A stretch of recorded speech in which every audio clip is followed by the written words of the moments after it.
Visualization is something that you could do to cause you to be a match to what's in your vortex. That's the point of visualization. You already created it. So when you visualize it, it makes you in your now and you in your vortex one, and now it can manifest.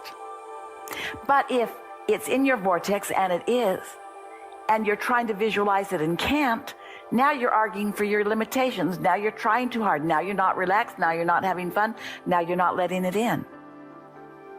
It's interesting to watch so many of you take the work that we encourage you to do, the processes, and do the same thing with it that you were doing before you knew about it.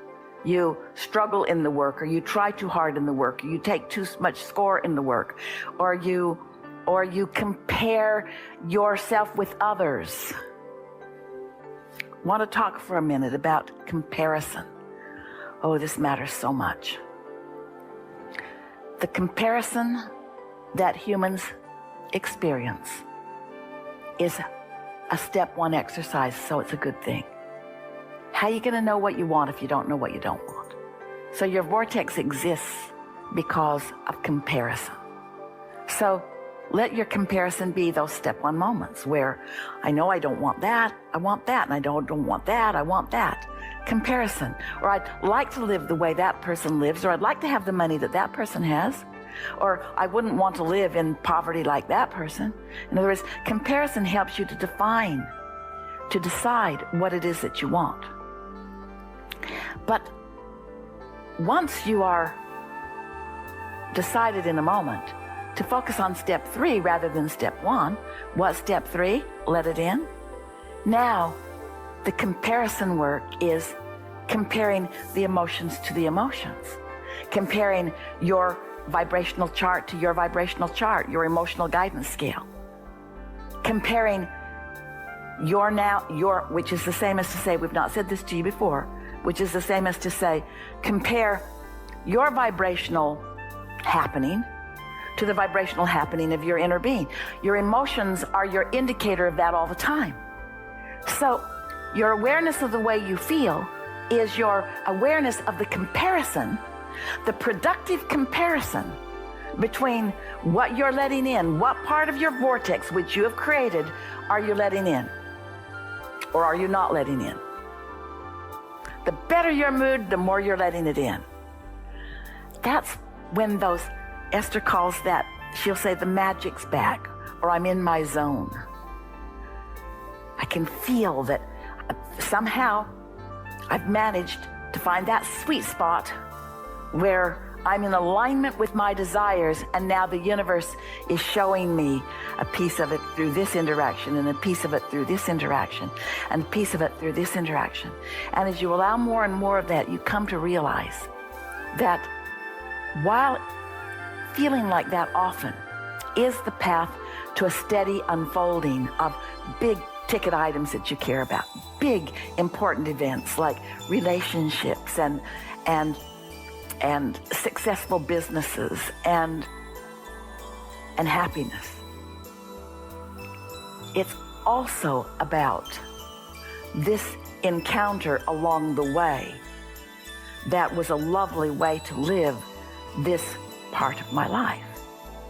So going back to the question about timing, wouldn't it be nice if you were so oriented to your expectation of good things coming to you?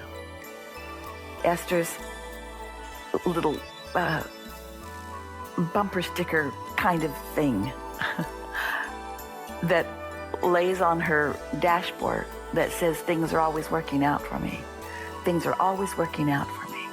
Wouldn't it be nice if your knowledge that things are always working out for you was so in place that you could relax and enjoy the deliciousness of witnessing the things working out for you?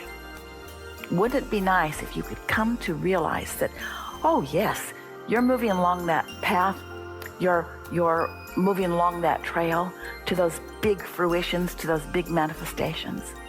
But ooh, isn't it lovely to laugh with these people, and to contemplate with these, and to enjoy a lovely meal with these, and and to share a moment in time with a critter that you haven't seen before.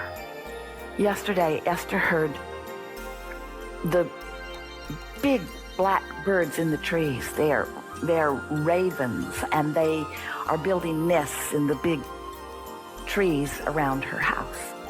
She's been watching them flying around with sticks and twigs and all manner of things, knowing that they have put together some pretty exciting nests while she can't see them.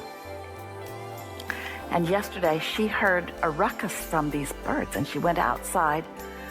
There were 15 birds in the sky, flying in circles, and every one of them commenting loudly. And Esther stood on her deck. A wildcat just came sauntering down the path and off into the bushes. And Esther said, "Oh, so you are what all this ruckus was about." It was such a delicious moment in time to see the sensitivity of these birds and their response and their conversation with each other. She thought they were sounding alarm to each other, but it was not alarm, it was definiteness of purpose. It was decision. It was, this is what we do when this happens.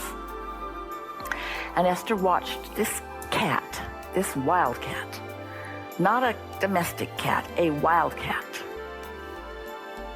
a cub, not full grown by any means. She watched it move down the trail much faster now that these birds had let it know that they were aware of it. In other words, it is a cat, but the birds had it outnumbered, and they had definiteness of purpose. What a nice timing that was. Was it on Esther's list of things to do today? It was not literally. Was it on Esther's list of things to see? Not literally. Was it on Esther's list of living happily ever after? Yeah. Exciting things in her life? Yeah. First time experiences? Yeah. She's never been that close to a wild animal before. A wild animal who had no interest whatsoever in her. The birds were doing a good job of distracting it from everyone. Wouldn't it be nice if you were moving down your path in close connection like these birds to your inner being or higher self? Someone asked the question, what's the difference? Just different words. Wouldn't it be nice if your alignment was so known by you, understood by you, that you just went from peak to peak, from moment to moment of, oh, that was fun. Oh, that was interesting. Oh, that was delicious. Oh, I really liked that. You're at the point in life that you could do that, you know. You have created a vortex that can keep you happily supplied. And anyway, you can't help but move to it because life is just that way. So there will always be enough supply to keep you living happily ever after. The question is, how are you tuned? What are you doing about your tuning? How do you feel? Do you care about how you feel? What are you doing about how you feel? The precision of timing follows the precision of you allowing. Life gets you focused. Life can cause you to focus in opposition to what you want. As you figure out that blend between what you want and where you're focused, the timing can be instantaneous. In other words, if Esther's wanting a fast gallop through the woods, she doesn't seek out a donkey. Life has shown her that there are easier avenues. And so as you move through life experience, not only does your desire increase as it parlays into greater and greater desire, but your ability to expect improves. This is important.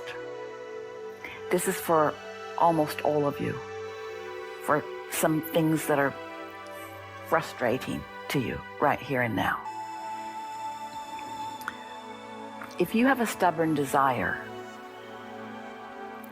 you have a pattern of arguing for your limitation, of telling the story of what's not working and explaining why it's not. And if you have that pattern, it's likely because there are people around you who are demanding answers from you, or at least expecting answers from you, or that you have decided need answers from you. That's what justification is. And we want, with everything that we are, for you to get that out of your system as fast as you can. We want you to calibrate between you and your inner being, who is not demanding anything of you, who will never solicit from you a need to explain or justify.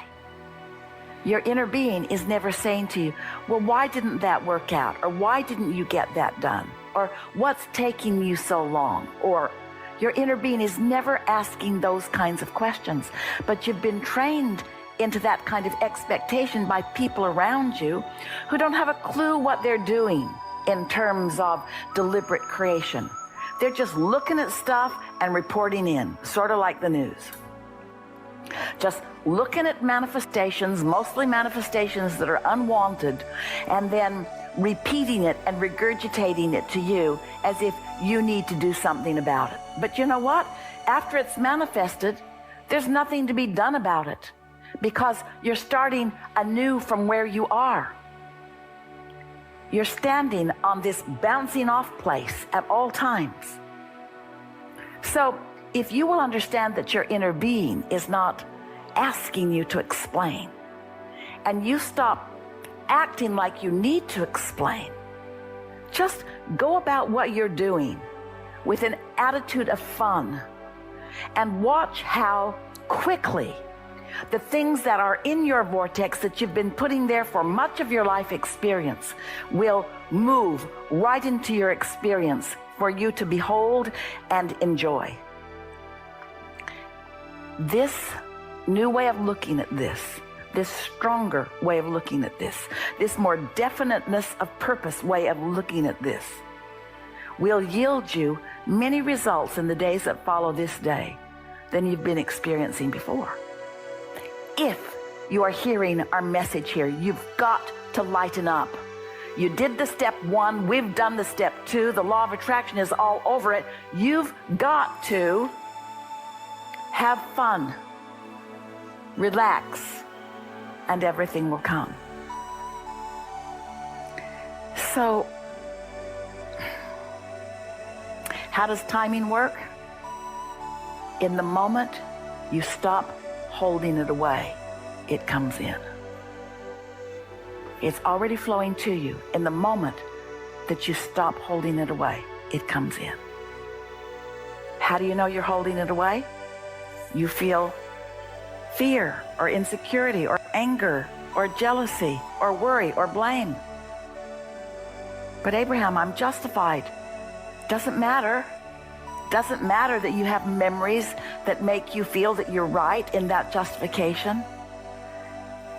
It doesn't matter that you were right in that argument. It was still an argument, and you're still resisting, and it's still keeping you from getting what you want.